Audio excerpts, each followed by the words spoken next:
will be on your left with a little Scapeshift strategy. Not something we see a ton of. A little bring to light action here, too. Only 2 copies of Scapeshift, but it is Scapeshift nonetheless. These players will be given the green light, and we'll be underway here in just a moment. As you see, Ben is ready to play his first land and spell of the tournament. He will with the Flooded Strand, and we are underway here, round number 1 from Baltimore. This will be a breeding pool tapped here for Joshua. For Ben, he's going to sacrifice a Flooded Strand. He'll get himself a Steam Vents. Going to get this Jeskai Control deck rolling here. We do see Jeskai Control a lot here on the SCG Tour. You mentioned Nahiri being in the deck. I remember Peter Ingram a couple of years ago winning his Open with Jeskai Control with Nahiri to search up Emrakul, the Aeon's Torn. For Ben, he's only got 1 Torrential Gearhulk to kind of combo off with, but oftentimes that's more than enough. Right. Once the game's dried out for that long, your Nahiri hasn't been assailed in multiple turns and you've been smoothing out your hand, and the game's going on for 8 or 9 turns, a Torrential Gearhulk is good enough. It doesn't need to be Emrakul to carry the game. It'll be a Flooded Strand here for Ben again, so he's going to sacrifice that and fall down to 18. Another Ravnica Duel likely on the way, entering the battlefield tapped for Joshua. It's a Misty Rainforest. He'll be sacrificing that soon enough, as Ben's going to search up, it looks like, another Steam Vents.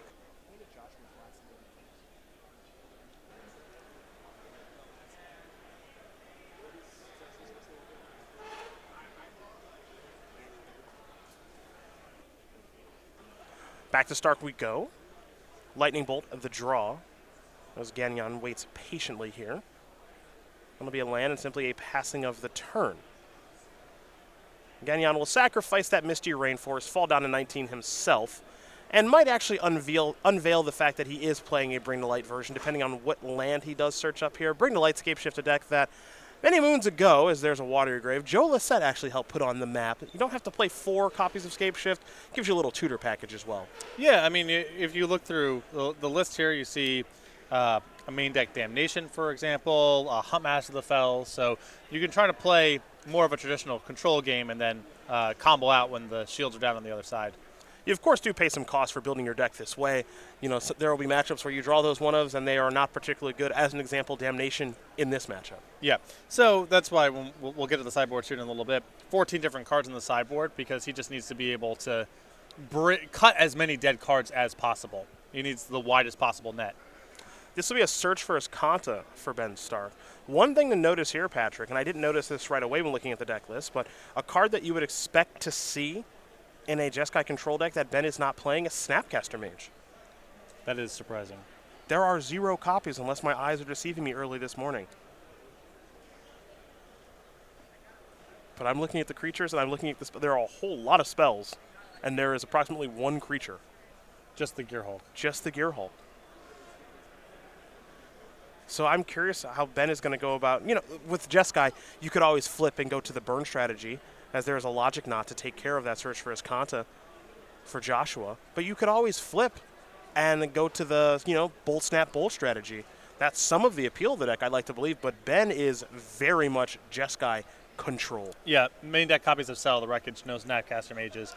Really not trying to do that, pivot and suddenly combo kill you with a bunch of bolts and Snapcasters element that you're talking about. Steam Vents, Watery Grave, Breeding Pool, and an island there for Gagnon.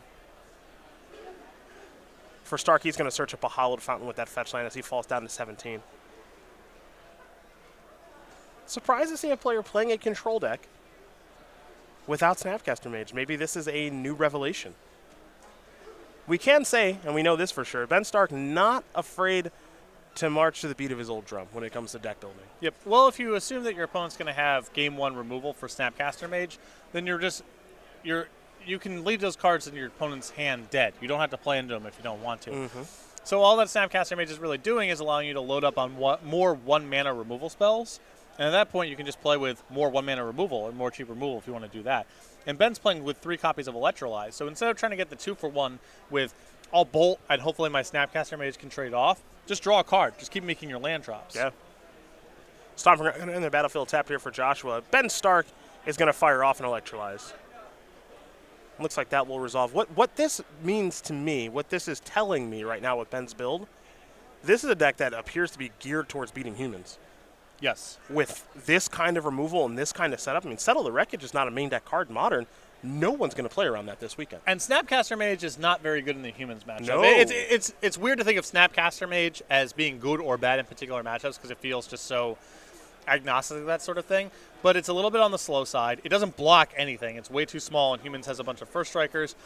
And when you're playing against the creatures that take away your spells, your Snapcaster Mage doesn't necessarily have targets, either because they've all been stripped out of your hand, or you don't have enough mana to play through the Thalias.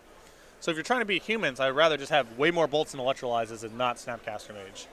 A Serum Vision's there for Stark. Looks like he scryed 2 cards to the top, and now we're going to see a Search Tomorrow placed on suspend there for Joshua. 2 counters on that sorcery speed ramp spell. And it may have been unclear what Joshua was up to before, but I think that Search for Tomorrow might be a clear giveaway. There's not a lot of decks that play that card, and really I think there's only one.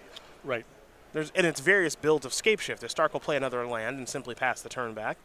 You see Joshua's hand here. He's got that Damnation in hand. We mentioned how that could be a dead draw in certain matchups, and this is definitely one of them. And now he's got no land to play. So a little bit of difficulty here for our Scapeshift player. Just going to pass the turn back over to Ben Stark. Looks like Stark is going to happily pass the turn back over to Joshua.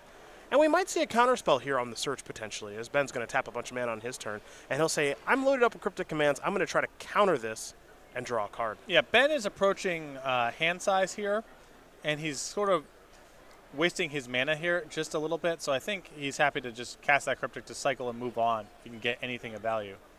Well, Remand is going to counter the Cryptic Command temporarily. That means Search Tomorrow will resolve, and that's why you see Joshua picking up his deck and looking for a basic land to find. Again, Stark does have other counter magic in his deck this weekend. There are 4 Cryptics running around there. There's also 3 copies of Logic Knot. But the deck building decision to play 0 copies of Snapcaster Mage, that is one that I would love to talk to him about after the round.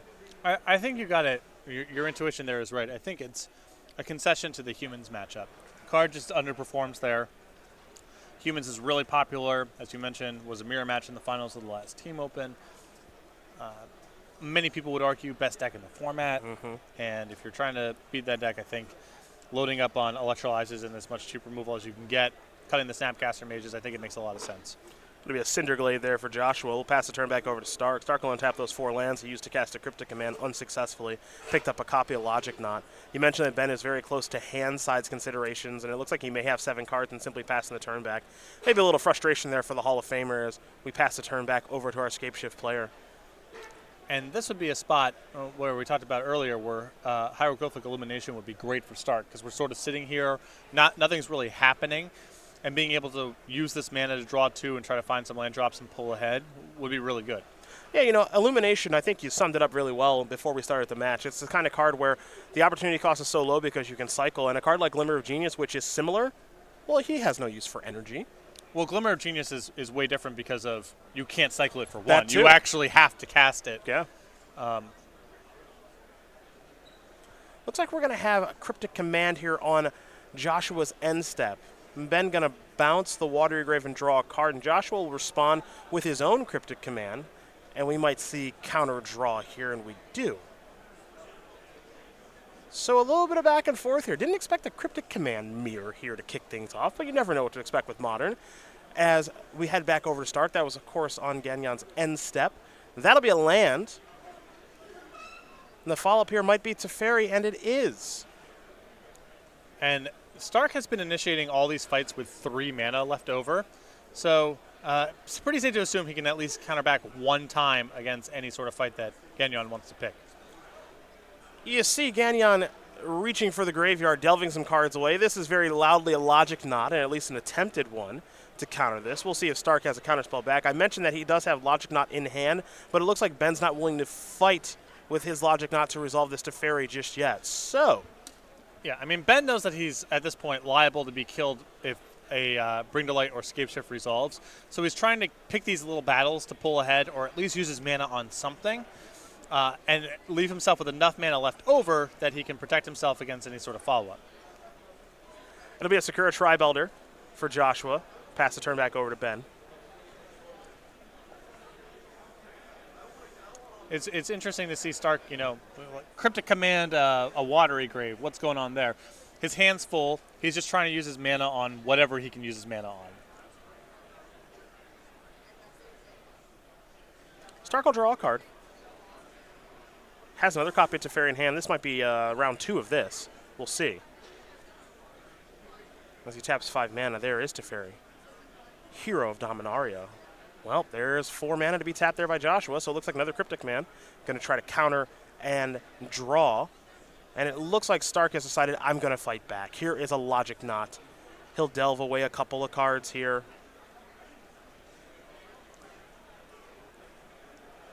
And now Teferi is onto the battlefield. So 5 counters for the powerful Planeswalker. As Stark will draw a copy of Lightning Helix, he will untap 2 lands and simply pass the turn back. Joshua is going to sacrifice the Sakura Tri-Elder, get a land, and maybe, just maybe, we are getting close to seeing a Bring to Light for Scapeshift resolve here. Well, whether or not it resolves remains to be seen, but I think Gagnon is entering this position where he should be trying to go for it because it's only going to get worse from here. If Stark gets to his turn, he gets to untap. Now all of his mana is available. He's drawing 2 cards a turn because of Teferi. Even if you aren't confident it's going to resolve right here, a turn or 2 is likely to be harder. So wouldn't be surprised. He also might be in a spot where he has enough mana. He might be able to cast 2 spells in one turn that are lethal, and then it doesn't really matter what Stark has. But it looks like Ben is clearly putting a premium on, I want Teferi on the battlefield. This is the kind of card that can win the game all by itself. So let's see if it's actually able to do that. 2 mana now. Search for Iskanta for Joshua. So both players playing that card. Wait, is this like a standard match that's broken out here? What's happening? This card is busted. It is very It's good. absolutely busted. So We got Teferis. We got Settle the Wreckages running around here. These players know this is a modern tournament, right? Cellar Wreckage, that's more of a, metagame call. Not necessarily super powerful, just maybe it's the right time because of humans. Search for Iskanta is busted. Yeah, it's a nice. Not okay. It is a nice little card. So it looks like Search is resolved there for Joshua. Let's see where Joshua will go next. Looks like he will search not just for Iskanta, but also for tomorrow. That will resolve. Ben gives him the green light to dig a basic land out of the deck. That, of course, will enter the battlefield untapped.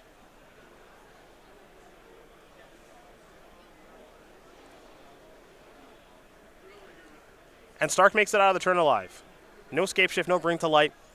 Just a couple of small effects, though I suppose Search for Iskanta is probably larger than I'm giving it credit for. As now Teferi is going to put Search for Iskanta back into the old deck. Going to tuck it away. Ben, the consummate professional, such a gentleman, going to help Joshua out with that, and simply pass the turn back. And again, you do see part of the problem here for this matchup for Joshua. We mentioned the Damnation already. Also have Anger of the Gods in hand. Yeah, the one-ofs, in matchups like this, you really feel them because the game goes on for so long that, eventually you start having to swallow up these bad draw steps. A lot of games in Modern are played on such a short timeline that if something's not in your opening hand, you don't really have to think about it very much. But in a game like this, it's going to go on for 10 or 12 turns.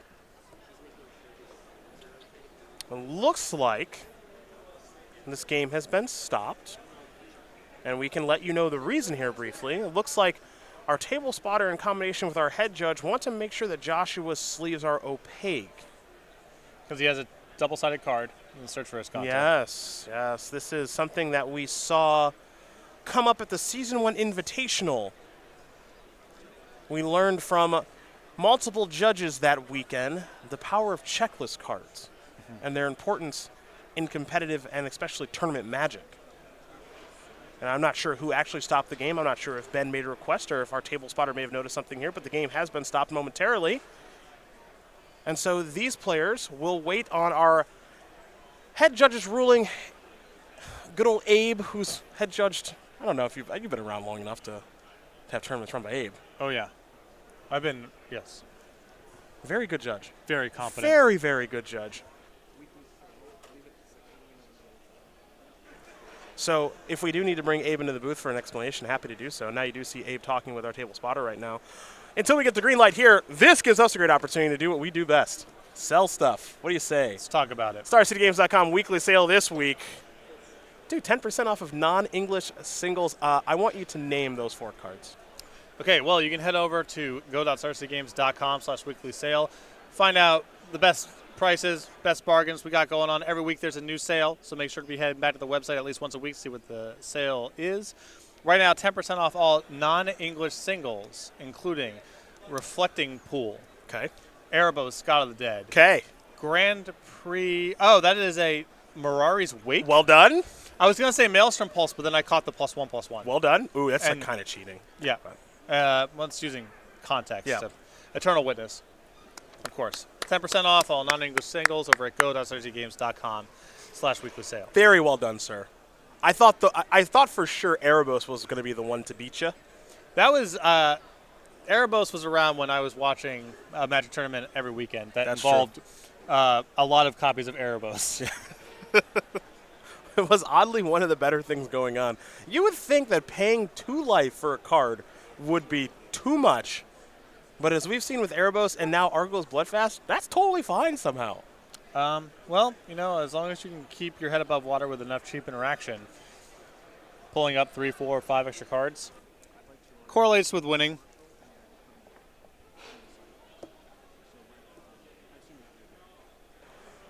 Well, we got a ruling here for you, my friend.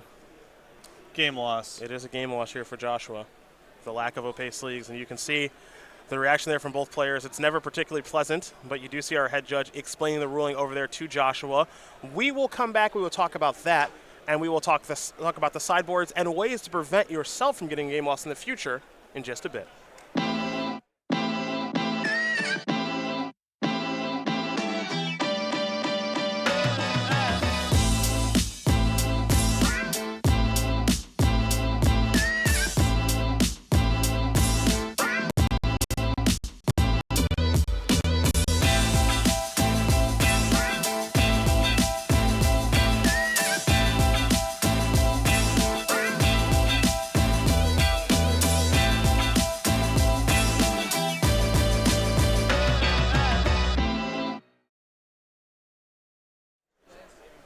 We are back. Cedric Phillips, Patrick Sullivan here at SCG Baltimore. Hashtag SCGBALT all weekend long for your tweets at SCG Tour. Game losses are unfortunate. We'll talk about that in a moment. But first, we want to start with the sideboards here for both players as Ben Stark does win game number 1 because of that technicality.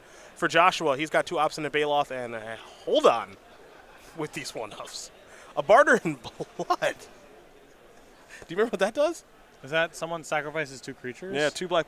Both players sacrifice 2 creatures. Yeah, from Mirrodin, right? That's correct. Busted in draft. Really good Busted uncommon. Yeah. A Crumble to Dust, a Jun Charm, a Kalidas, Trader of Get, a Kolaghan's Command, a Madcap Experiment, Negate, Pia and Kieran Nalar, Platinum Imperium to be found with that Madcap Experiment, a Quicken, a Rakdos Charm, a Shatterstorm, and a Slaughter Games. Now, I know you know all about this matchup, so you'll know exactly what to sideboard in, right? Well, you got to get some of the creature removal out of here. So Gagnon might need to be a little bit more liberal with what he brings in here, even though some of these cards are a bit more fringe for the matchup. So the cards I actively like are Slaughter Games, Pia and Kieran Nalar, and Negate. Past that, if he wants to bring in some more creatures like the Clueus or the Obstinate Baloth to try to get some of this dead creature removal out of the deck, that would be fine too. Let's take a look at Ben Stark's sideboard. A lot more streamlined, one could argue here. And 3 Rest in Peace, 2 Dispel, 2 Celestial Purge, 2 Crumble to Dust, 2 Negate, 2 Wear Tear, and 2 copies of Stony Silence. The Negates and the Dispels. And maybe Crumble to Dust. It's a bit ambitious because these Scapeshift decks don't really have to expose very frequently, but he's got so much dead creature removal here. Path, Bolt, and Helix. How much of that do you really want? And Settle the Wreckage? And Ugh. Settle, yeah. Jeez. So, he might have to sideboard actually quite a bit deeper than this, but a lot of these cards just don't do anything. The spells and the gates are solid. Now, I presume that Ben knows what he's playing against here. I mean, think about what you saw that game. You saw Search for Conta. You saw Search for Tomorrow. No question. Various other It's a things. Scapeshift Bring to Light deck. Yeah. That's out there. Okay. I'm, and Ben has actually had a history of playing with Scapeshift some. So, the question is he sure he knows what he's up against? Does he think up against some sort of rogue brew? He didn't see a Valakut, but he did see Search Tomorrow and Cinder Glade, and not a lot of decks do that. Right. I mean, maybe not 100%er, but over 99. I mean, you saw all the cards you'd expect to see besides the combo pieces. Okay. All right, fair enough. Well, I guess you saw Secure Tri-Builder too, so never mind. I forgot about the Tri-Builder. It's all the cards. Yeah. Just, you know. Just didn't see Bring to Light or Scapeshift. So these players will sideboard and get ready here for game 2. And the game was artificially truncated there because of the game loss. Yeah. So you might have seen those cards in the turn or two. Sure.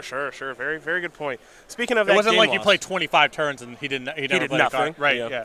Speaking of that game loss, very quickly we will address that. It was a loss for improper sleeves. The easiest solution to this, because Search for Tomorrow is a double-faced card, so if your sleeve's not opaque enough, you can actually see the other side of the card through the sleeve. The simple solution is checklist card.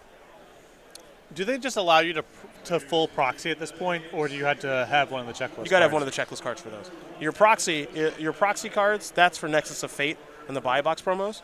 But for and the commander foils that are warped out of the box. Yes, right. But for situations like this, that's what they have the checklist cards for, and that is the easiest way to make sure that you don't have this problem. Do they make more of those, or are like for Delver of Secrets, it's whatever was in the Innistrad print run? That's all that exists. I think that's all that exists. Yeah. That could be a good spec. Oh my gosh. Because you need them, and they get lost. Come on. They get lost all the time. Come on. At Basic Mountain, send him all your checklist cards. Hashtag MTG Finance. Hashtag MTG Finance. I think you should go deep on the Delver of Secrets checklist card. That'll be Chaz's article next week. Yeah. Is there a market for buying out checklist cards? Yeah. There you go. How do I go about doing this? Yes. Great. Always good at seeing all sides of it. Right. I like that. What my portfolio of foil Ristic Caves, the Bands with Other Legends lands from Legends, checklist cards. There it is. No, not the checklist, like the literal checklist, not like a card that appears on.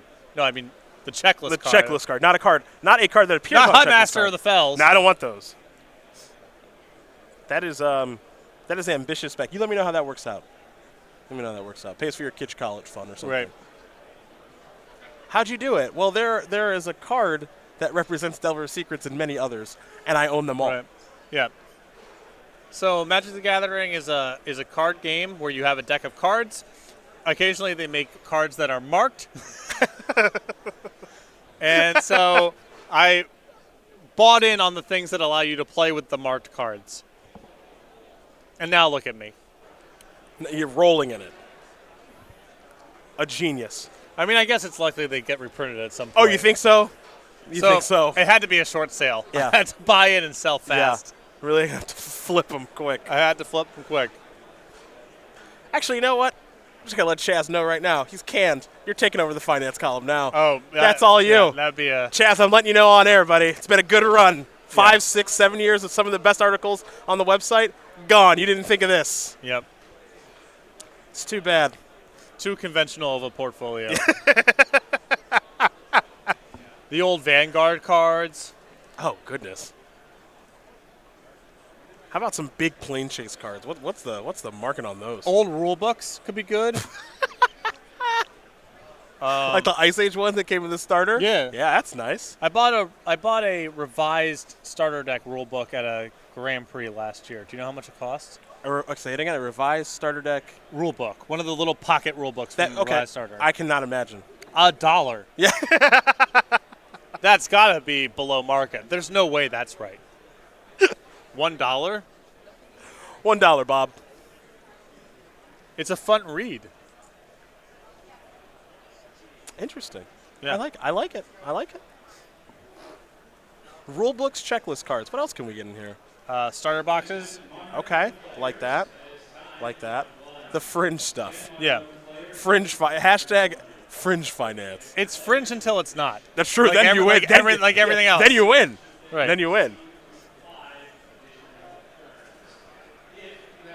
This is. I'm actually going to see if Star City Games. That should be our next weekly sale. Checklist cards. Checklist cards and rule books. Just all the things I mentioned. Yeah.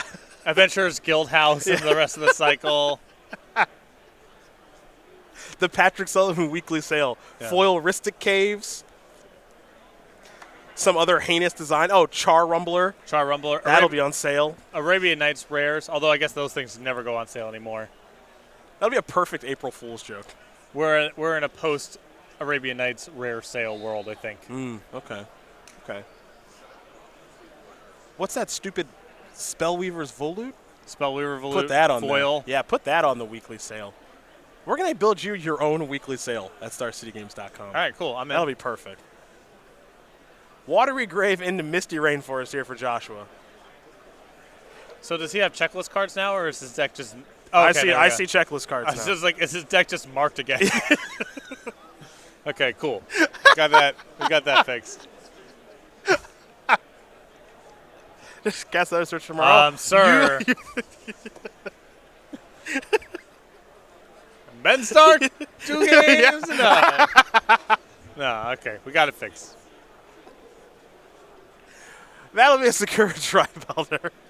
Head back over to Stark. He's going to cycle. Looks like Hieroglyphic Illumination. There you go. That is not a typo. That's actually what's going on here in Modern. 4 mana, draw 2, or cycle for a blue. Stark will play an island, pass the turn back. It looks like Stark has brought in a copy of Wear Tear. Not surprising, even if it's just search for his Kanta and maybe a sideboard card that you can target with that. That's better than all the bolts and pads and helixes he has in his Game 1 deck. So the Wear Tear might not have a whole lot of targets, but it's better than the alternatives. You got to get a little creative. When you got all this horrible creature removal in your deck, you actually got to find some things that do something. So Wear Tear, not ideal, but good enough. As Tribelder coming across for 1. Head back over to Stark. Looks like he's going to discard a Wear Tear. So Ben, now we have to explain. Yep. This is Osip Levidovich's favorite rule to get people with the PTQs. Sure, talk to me. Because you get to expose your superior knowledge of the rules while you are frustrated and discarding the hand size.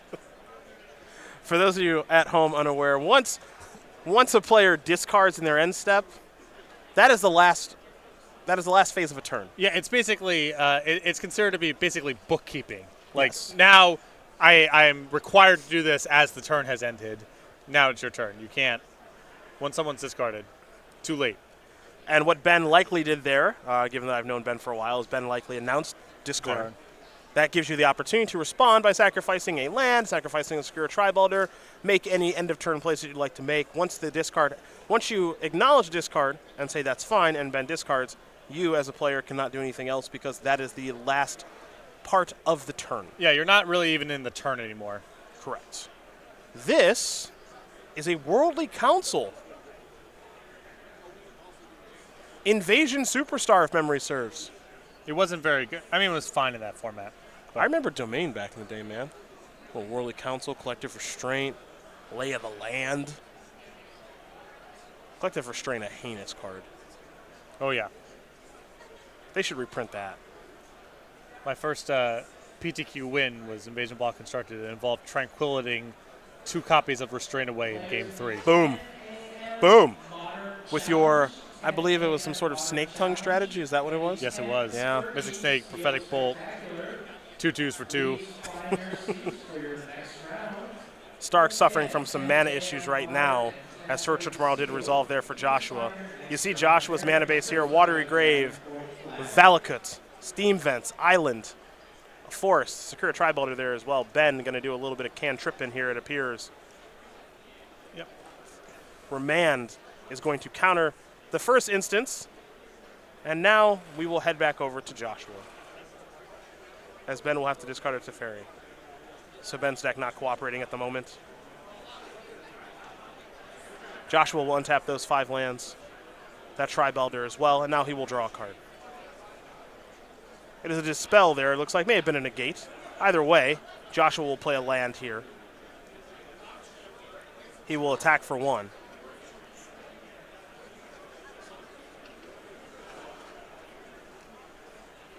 We'll see if anything else, pardon me, will be coming this turn here for our Scapeshift player. Well, if he's got Scapeshift or Bring to Light, he just has it here, right? Because that you is can correct. sacrifice the Tribelder and then Scapeshift away, go get 6 mountains and keep your Valakut. And that's 18. That is correct. You have found the winning line. Assuming he has any of those. And also, what's the mountain count in this deck? What's going on there? 4, 5, 8, 10. All right. Yeah. No shortage.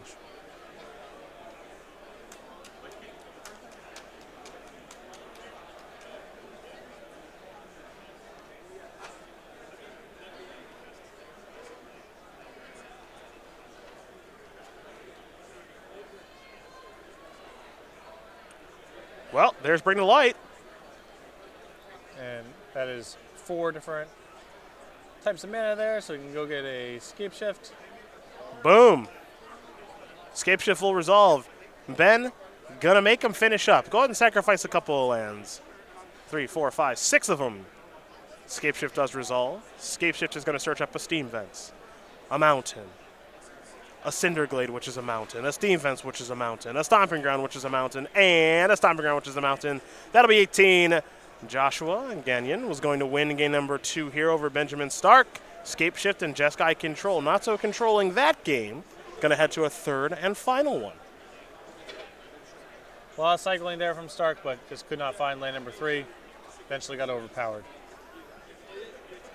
You see the sideboards here for both players. Both players already shuffling. Doesn't look like either of them are going to go back to the drawing board here. You did mention how Ben needs to sideboard a lot of his creature removal out in this matchup, just for anything that does something. Right. Well, so the Dispels and the Negate, they're actively good. And then, I think you can look at Wear Tears and the Crumbles as being, not the best, not ideal, low number of targets, low amount of impact, but better than the alternatives. Well, these players will get ready here for game number 3. We're going to very quickly talk about the StarCityGames.com YouTube page, where you can watch a lot of fantastic content, including the Versus series with Brad Nelson, Todd Anderson, Todd Stevens, and Ross Merriam. We've got Commander Versus with Jeremy Knoll, Stephen Green, the American Dream, Jonathan Suarez, and Justin Parnell. We've got the Flashback series, 2 episodes up right now on our YouTube page with more to come with Todd Anderson and Jim Davis. Best of the SCG Tour, many fun moments and replays. We've got a whole bunch more over there as well. Subscribe today at youtube.com/StarCityGames. Become one of over 130,000 subscribers. We thank each and every single one of our subscribers, and we hope you will subscribe today, where you can watch replays of this tournament and a whole bunch more as these players are going to get ready here for this third and final game. Scapeshift, Jeskai Control. That'll be leading us off here. Ben Stark, that's the face you're familiar with. Pro Tour Hall of Famer, Pro Tour champion at Pro Tour Paris at the early parts of this decade, and Pro Tour runner-up at Pro Tour 25th anniversary a couple weeks ago. A guy who now lives out in the Washington, D.C. area. He's found this to be a nice part of the country to live, to play poker on the side and be able to travel easily for Magic tournaments, which makes a lot of sense. Also, he's qualified for Worlds this year. And I always expect big performances from Ben. Yep. I'm not sure there are many people that play more Magic than this guy. Definitely loves it a bunch. I mean, I know that sounds a little silly to say because so many people who play competitively must love it, right? But Ben has talked a lot about how he wished that the finances of Magic were such that this is just the thing that he could do. He loves playing. He thinks so highly of the game and would love to be able to focus all of his energy on just playing Magic. Right now, maybe not feasible. Plays a lot of poker. He's great at that too. But I think his ideal world would be just playing in these events. He's carved himself out a very, very nice Magic career, producing content for Channel Fireball, a fun-loving Twitter personality, that is for sure. And you will find him oftentimes posting Magic Online photos of another trophy in whatever limited format he is playing. Most recently, of course, at 2019, he has been dominating online. Here's the Sakura Tri-Belter. That will resolve. Stark will sacrifice that Scalding Tarn, get himself a Hollowed Fountain. That'll enter the battlefield tapped. He's down to 17. Kick the game off, Dead Stark, with his Steam Vents untapped for that Serum Visions. So that's why you see the life total as low as it is after 2 turns. Stark will untap. It's time to take a draw step here for Ben.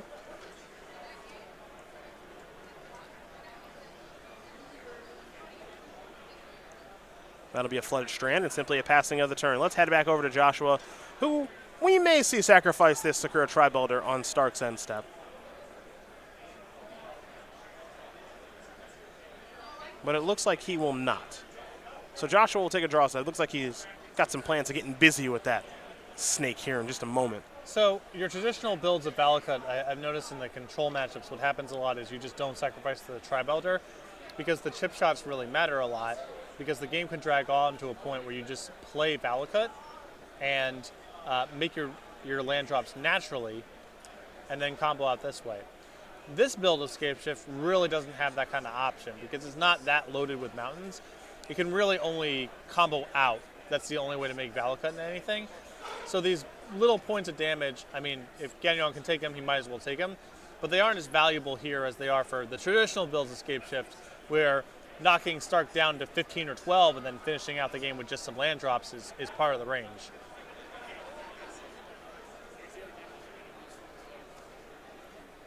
Oh, Ben.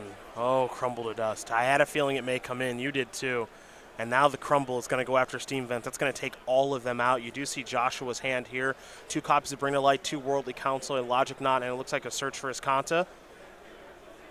So this is really bad news because he cut out of some amount of mana here, and his hand is tight on mana. He needs more of it. But what is really rough here is that there just aren't that many mountains in the deck. Mm-hmm. It is not trivial from the spot. I think actually Gagnon might be down to just 7 now in the deck. And how do you cobble together a Valakut kill that way? One of your mountains is already on the battlefield. Sure. So he's down to 7 total? And Ben might be going right now and doing a count. Like, can you actually kill me anymore? Yeah. Because it's not like there's some backup combo kill through Bring to Light. He's got a couple random creatures maybe. But it's possible he's effectively iced by this. Yeah, he might just be entirely shut out, which would ice Scapeshift itself and also make the copies that Bring to Light quite irrelevant. Right, I mean, he has like a Hunt Master. If he's brought in some Obstinate Baloth, but that's what we're talking about here in terms of ways to actually win the game from this spot. And you saw Ben take a look through the deck, and not only was he likely counting the mountains, but also just how are you going to beat me? Right. Do you have creatures in here? Are there any creatures, and can you combo out? And the answer might be no. We might be effectively done here. Stomping Ground, the draw there for Joshua.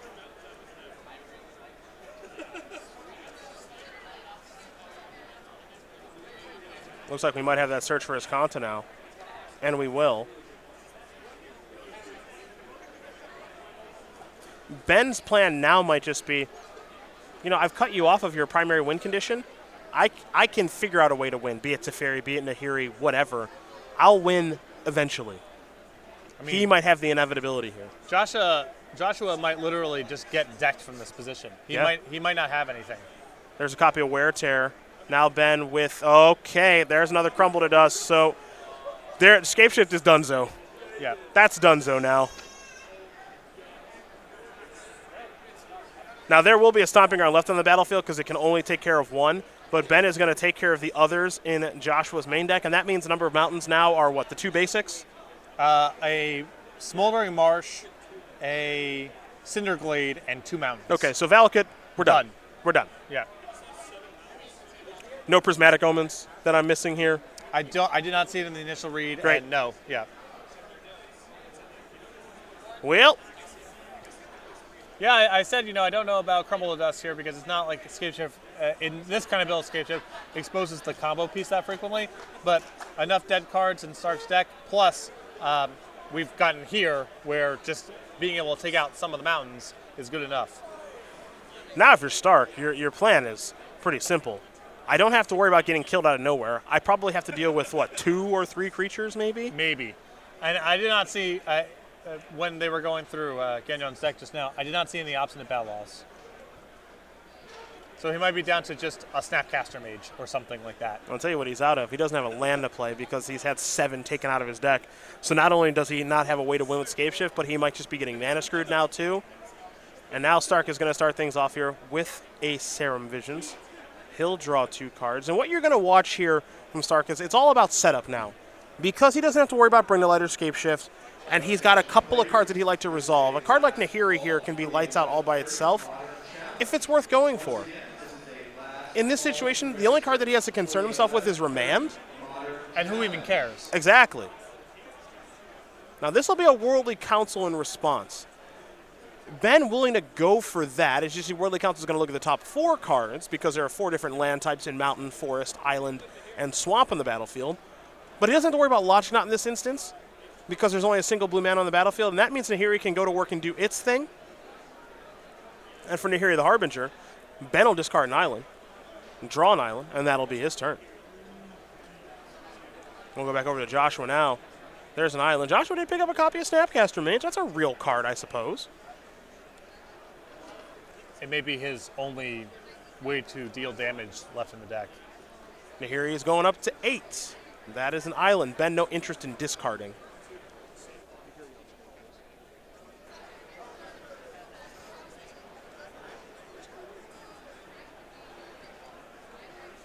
Stark is going to play a Cryptic Command on Worldly Council here. Counter and draw. Electrolyze the draw.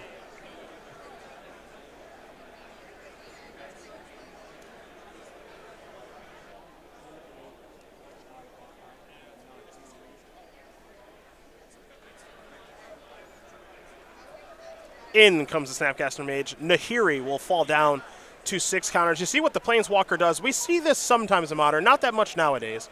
But +2, you may discard a card if you do draw a card. -2, which got activated here, exile target enchantment, tapped artifact or tapped creature, and then the -8, search your library for an artifact or creature card, put it on the battlefield, then shuffle your library. It gains haste to return it to your hand at the beginning of the next end step. A great combo with Torrential Gearhulk.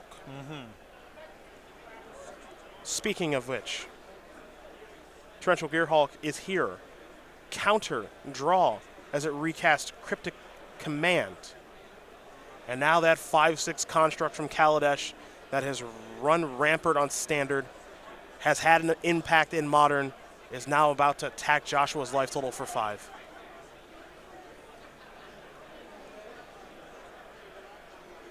Joshua is going to play a copy of Quicken. Simply to cantrip. Let's go back over to Joshua now.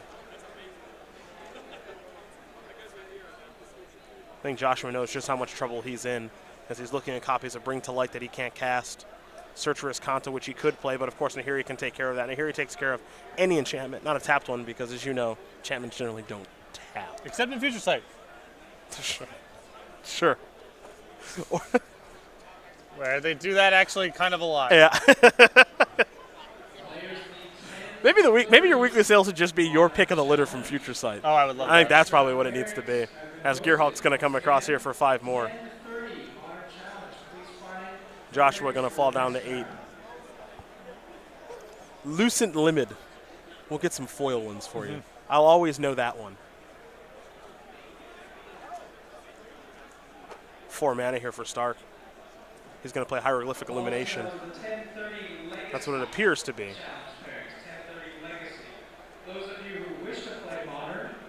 Looks like we'll have a Logic Knot here looking to counter that. But I don't think Stark seems to mind. As now there's an Electrolyze to deal 2. Stark will untap. Joshua at 6, just looking to put the finishing touches on this game has been Stark with his innovative build of Jeskai Control, where you're going to find no copies of Snapcaster Mage, main deck copies of Settle the Wreckage, main deck copies of Hieroglyphic Illumination, and a whole bunch of things that you would not expect. But thus far, it's going to lead to a victory as Benjamin Stark's going to win this match here. 2 games.